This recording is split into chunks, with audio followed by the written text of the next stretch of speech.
All my friends who know me well know that I've got a problem. I like big racks and I cannot lie. And today we're gonna be talking about the 6 bike rack Thule Revert. Let's get into it.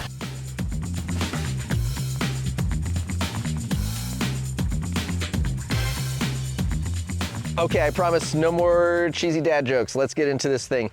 6 trays of fun, ready to hold your mountain bike, e-bike, since that's not considered a mountain bike, you guys know that, cheaters. Road bikes, beach cruisers, kids bikes, fat bikes. I don't know if it'll fit a recumbent actually. It will hold up to a 53-inch wheelbase, which is also 1,350 millimeters for our Euro friends out there, because they get on my case if I don't share those metric numbers. Now you don't have to go Google it. Speaking of other conversions, let's just get those out of the way so my brain can think back to normal.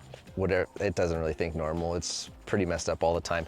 87.5 pounds for the rack, which is 39.69 kilographics. Anyways, we've got a total of 55 pounds or 25 kilograms, or a total combined maximum weight limit of 250 pounds, which is 113 kilograms. There you go, guys. Thanks for the motivation to do better. So again, 6 trays for a total of 6 bikes, as long as you keep it under 255 pounds, and the max for each tray is 55 pounds. We have been testing this rack for, I don't know, 6 months maybe. So quite a long time. It has seen some pretty rough winter use, a lot of mountain passes, snow, ice, de-icer, dusty dirt shuttle roads, really rough whooped out construction zones on highways at high rates of speed, and it has done the job. No bikes have fallen off, so that's always a plus. The bike rack, what are some features that are really cool about it? I sound like a salesman here. This is not a paid review. That just reminded me, Thule did not pay for this review. They did not ask for an official endorsement. We're making this review because they asked us if we wanted to try one of these new racks when it was coming out, and we said yes, because I like big racks, and I cannot lie. I think I already said that. So obviously I was gonna test a big bike rack for my big van. So back to what I was talking about here. Features I really like. This here lever, you could call it a dongle if you like, but it actuates, doesn't really actuate the struts, but it allows you to engage the struts. And it is a dual tilt assist damper. What does that mean? Well, it means that it will assist you dually, down and up, which is pretty cool because these racks get really heavy when you put e-bikes on there. We ride e-bikes a lot. We're cheaters, I know. That's why we're fat. What are you gonna do? So to access that, you gotta do a couple little things which some racks don't require you to do. I guess it's kind of a safety feature, which is nice, and it makes sure that you've got the rack locked in its vertical position. This thing, when you pull that lever, it's actually, you kind of have to assist it down.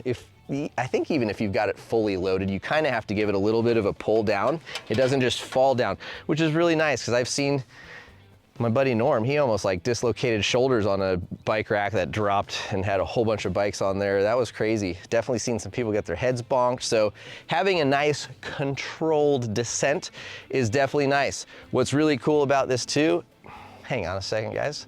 I'm gonna do some magic for you. Booyah! How about that? Look at that. I gotta save my hand, it's hurt.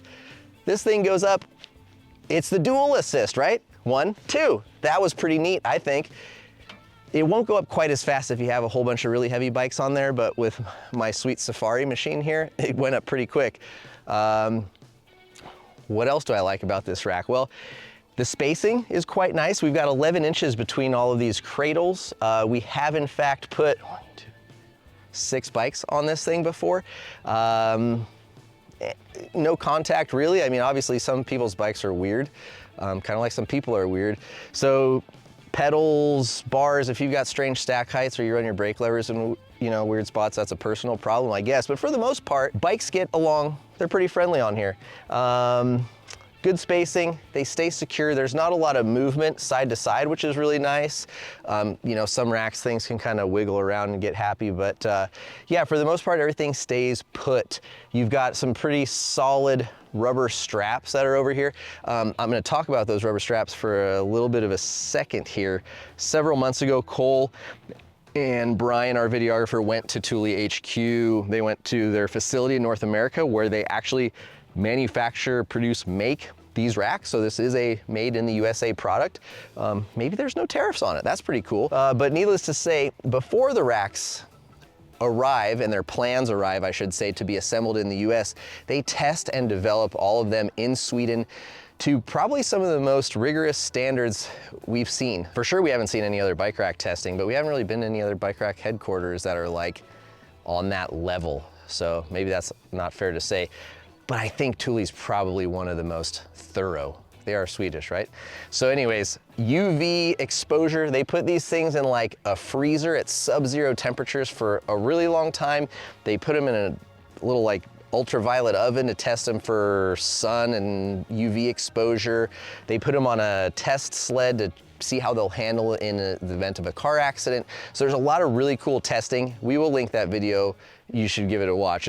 It's pretty awesome if you're a nerd and you like to see how things get made, tested, and broken. All that to say, these straps are rather durable. There is no signs of cracking or damage, anything else on there.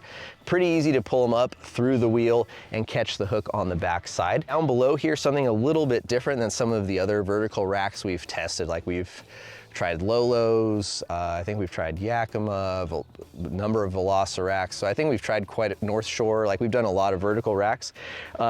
So the way that these rear tires sit in this little, I don't know what you would call it, I guess a catch area, is really nice. It's pretty secure, super simple, very basic. But this, I can't really say it's a functional complaint because it has never caused us a problem or not worked.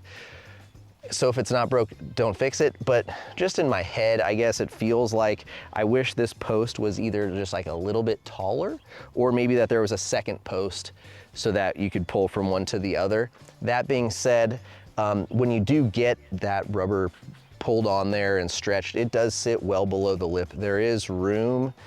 And like I said, it's never come off before, so maybe I'm just stressing about something that these really smart people in Sweden already thought about, tested, and said, you don't need to be worried about, guy, just use it. So, I don't know.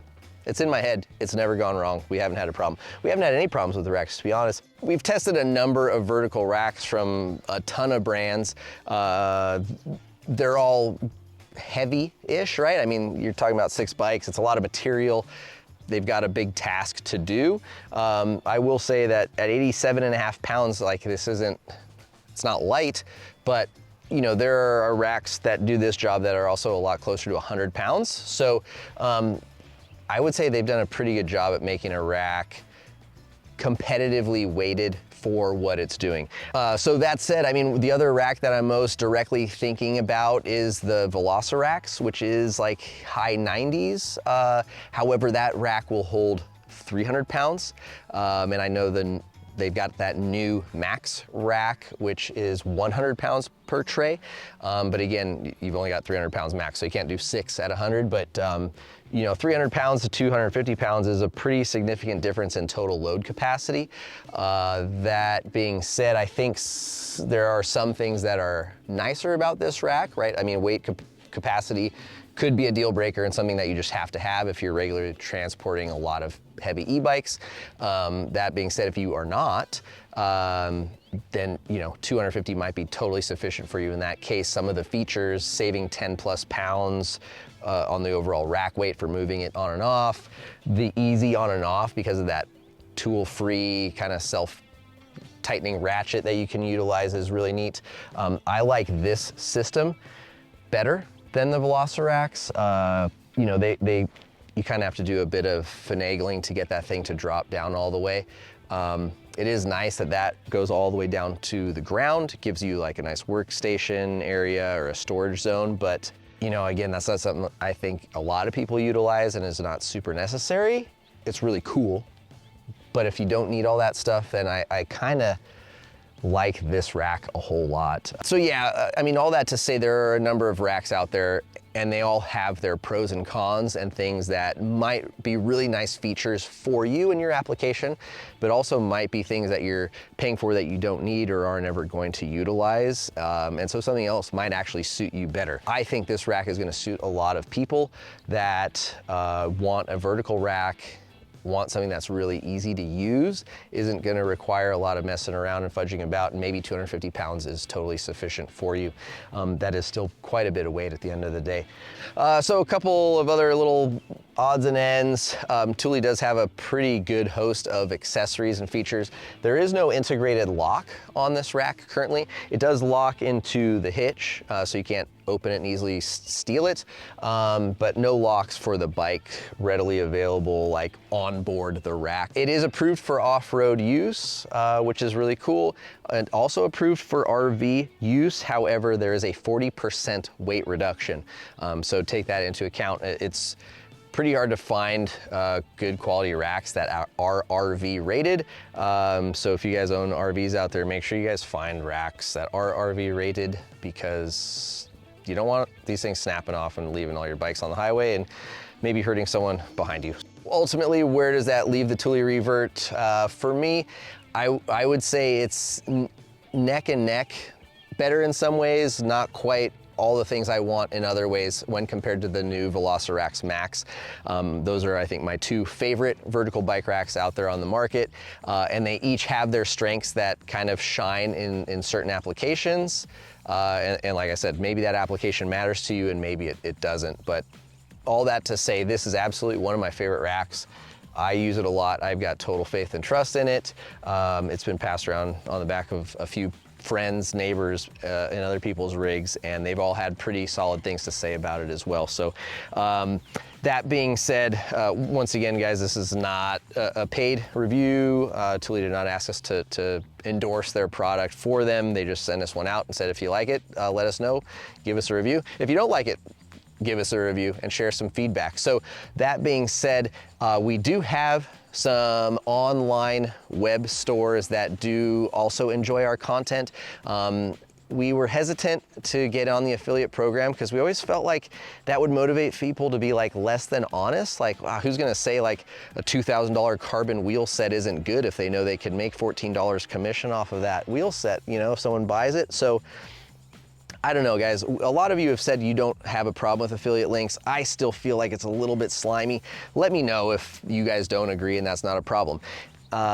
We do promise that we will never compromise the integrity and honesty of our reviews for a chance of making a, you know, small percentage commission if you do buy a product. However, it does help in some way to support our channel, but more importantly, it lets those retailers know that you guys out there care about our opinions, our reviews, and find value in what we are sharing with you all. So that's always a plus, as we always are on a hunt and a search to find new products and to get people to send us stuff to review. So thank you guys very much for watching. Probably won't see you on the trails anytime soon, but maybe I'll see you on the highway, or where else could I be with one hand? Can't even play golf, which I don't do well anyways. Well, see you guys in the next video.